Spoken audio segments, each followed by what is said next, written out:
Good morning. So on Thursday, I was preaching at the daily mass about kind of living the moral life and doing the best we can. And what are maybe some of the basic examples of living the moral life and living as we ought to? And I gave the example of taking your shopping cart back to the corral or back into the store as like a basic baseline, are you a good person, right? And I said, if you don't take your shopping cart back, you're a despicable person. And after Mass, somebody said, Father, despicable, that's a pretty harsh word. You know, did you really mean that? And I thought about it for a minute, and I said, yeah, I did mean that. It's really the most simple, basic thing that you can do is, you know, because you pushed it out to your car, right? And you got it, so put it back. And people come up with all sorts of excuses. You know, I'm in a hurry. I'm, you know, old and feeble. I'm pregnant, you know, whatever. They come up with excuses. It's just like any sin. We come up with excuses to try to justify and rationalize our sinfulness, and we rationalize our laziness and our disregard for humanity because that shopping cart could careen into somebody's car, right, and scrape it all up.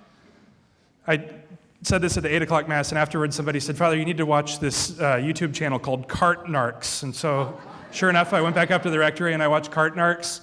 And now I've gone out into the parking lot before, like, and seen people not putting their cart back at Publix, and, you know, I'll say, hey, you know, it's supposed to go in the thing there, and fortunately, I haven't gotten shot. But watching Cart Narcs, this guy, like, he's in New Jersey, and in like the Bronx, and on Long Island, and he's like, hey, you forgot to put your shopping cart back, and people are, you know, getting out of their cars with their Mets hats on, and talking to him like, you know, angry New Yorkers.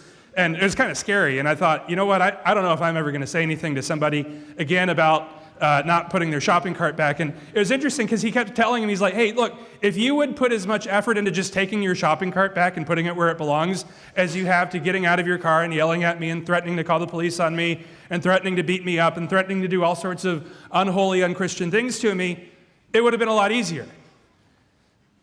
And it really is a good analogy, the shopping cart, because if, like, you think, you know, I don't care about other people, right? That was what some of the people's answers were. I don't care if it scrapes up somebody else's car. That's our sinfulness. We're like, I don't really care. I don't care who it affects. I don't care how it harms me. I don't care if it affects other people. I don't care how it harms God. Now, I have a confession to make. When I go to Publix, I park in one of my 2 reserved parking spots. You know, like right across from the front door, there's the 2 spots that say pickup, and I drive an F-150, so I figure those are the spots for a pickup truck. And if that's not good enough, I can say, well, I am going into the store to pick something up, so I can justify parking there. Father Michael at one point pointed out my hypocrisy of, you know, railing against the anti-cart returners while clearly taking advantage of the pickup spot. Whether I agree if there should be pickup spots or not is not the point. The business has put a pickup spot there, and its purpose is for people to call and have their groceries brought out to them. So then I started to think, well, does that make me a despicable person because I'm misusing this space? I don't think it's as bad as the shopping cart, to be honest, but I guess it's not okay. So I'm going to try to not... Try, you know, Yoda, do or do not. There is no try. I'm not going to park in the pickup spot anymore. I'm going to park next to the shopping cart corral like I used to so that I can put my shopping cart back easily. But, you know, we think about this idea of kind of justifying sin, and we think of this idea of trying to, you know, strive to do that which is right, and sometimes it's difficult, right? And it makes us worry. So, like, I worry now. Am I a despicable person because I've been parking in the pickup spot? And I'm a worrier by nature. It's just what I do. Some people tell me that I'm a pessimist. I see myself more as a realist. But you know, I worry about things. I worry about myself. I worry about my own holiness, my own integrity. I worry about, am I eating right?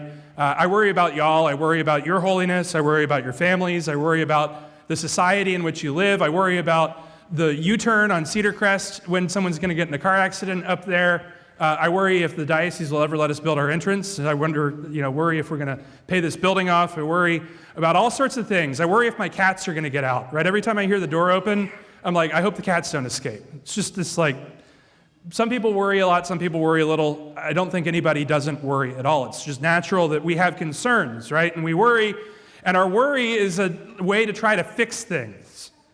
Oftentimes, they're things outside of our control, right? We worry about things to the point of detriment, to our sanity, and we say, if only I could do something to make it better. If only I could do something to make the problem go away. And oftentimes when we do that and trying to solve problems that are totally out of our control, we create more problems. And trying to solve something that we have nothing to do with, we create more problems. And so we have to ask ourselves, is that worry really necessary? Well, the gospel, Jesus tells us that his yoke is easy and his burden is light. Come to me, you who are weary. Come to me, you who are tired, and I will give you rest. I will give you rest. He will give us rest from our worries. He will give us rest from our concerns. He will give us rest from the things that we are trying to control. He will give us rest. Now, does that mean that there won't be a burden, that there won't be a yoke? No, not at all.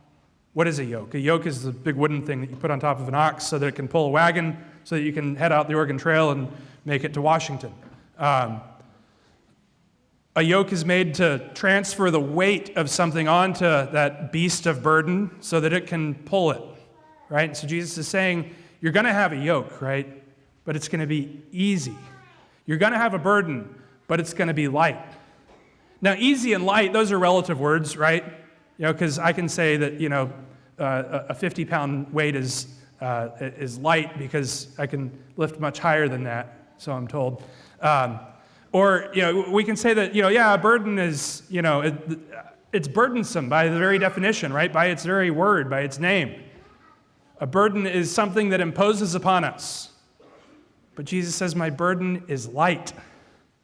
It's light. And so if we trust in God, if we can do God's will without trying to interfere with our own ways, then we will recognize, indeed, that yoke is easy, that burden is light. Jesus says, let's see, let me get it exactly right here. He says, for although you've hidden these things from the wise and the learned, you've revealed them to the little ones. The wise and the learned. Oftentimes it's the wise and the learned that lead us the most astray, right? Like I used my philosophy degree, my 39 hours of philosophy that I had to study to learn how to think, to justify that I can park in the pickup space. People use their education and their knowledge and whatever else to justify all sorts of things. But we recognize that God is coming to us in innocence. He's reaching out to the innocent, right? He's not calling to the Pharisees. He's calling to the fishermen. He's not calling out to the scribes, to the doctors of the law. He's calling out to the simple folk.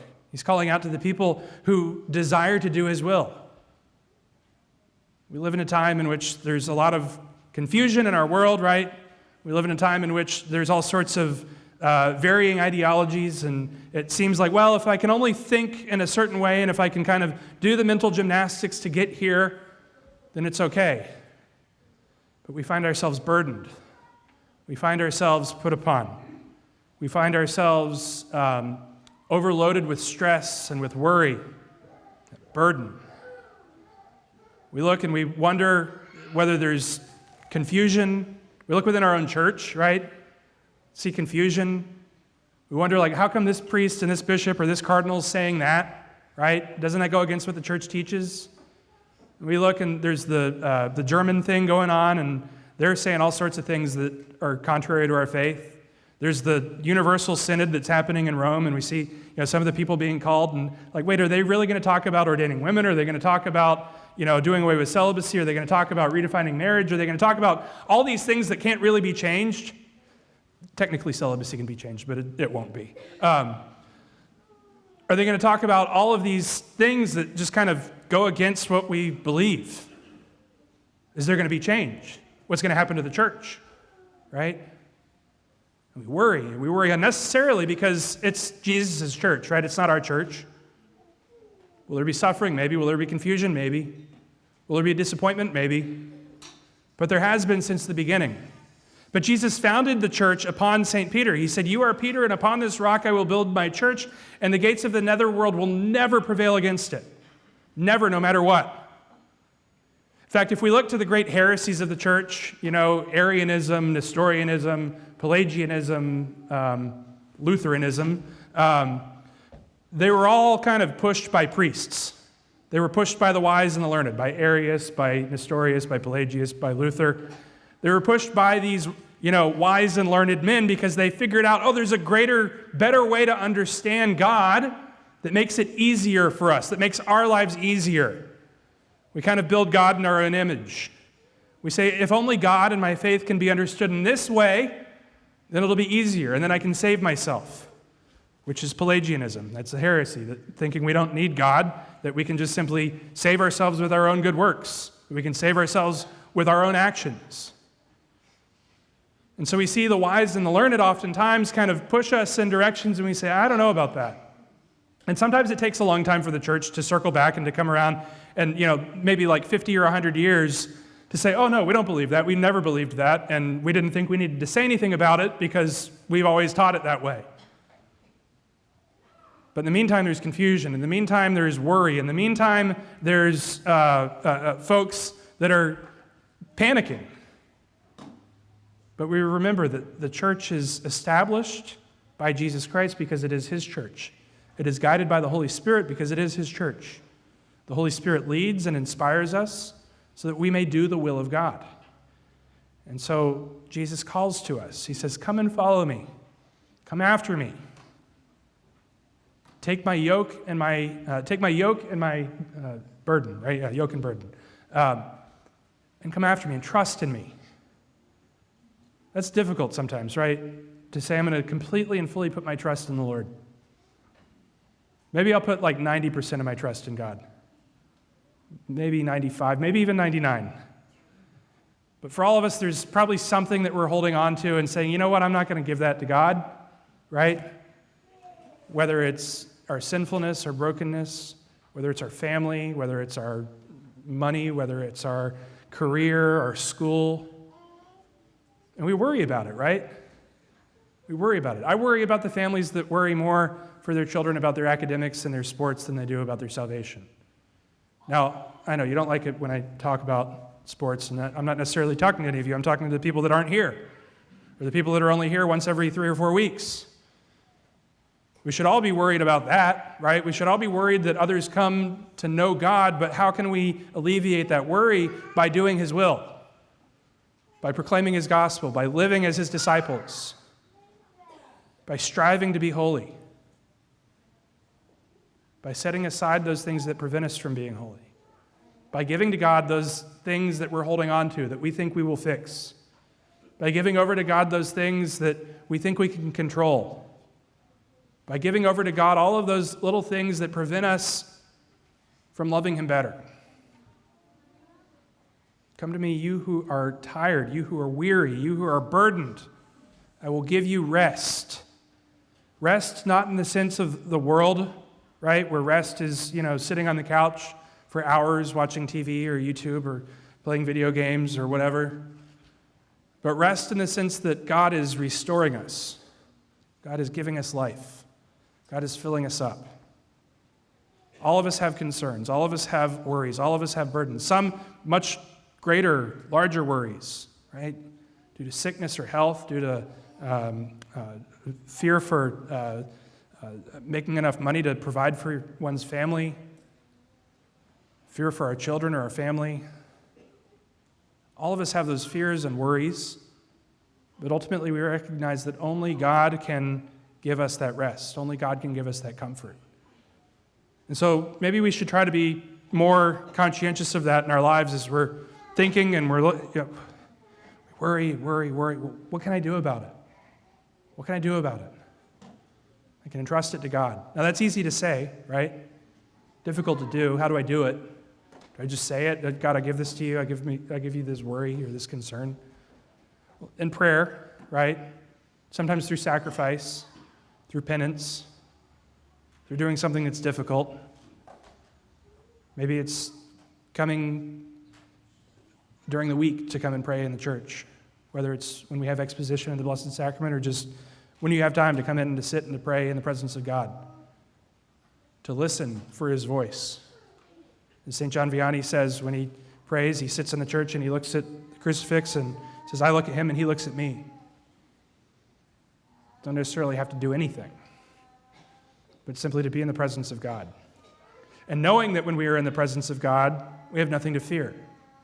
And knowing that when we are in the presence of God, there is no need to worry, because he watches over us and he gives us that which we need. It doesn't mean our lives will be easy. It doesn't mean that there will be no burden. It doesn't mean that there will be no yoke. But it means that in doing the will of God, he will be there to guide us. He will help us to carry our cross. The cross is inevitable. Suffering is inevitable. But God gives us the strength to do it well. God gives us the strength to carry our cross well. He gives the strength to endure our suffering. He gives us the strength to be able to do his will in all things.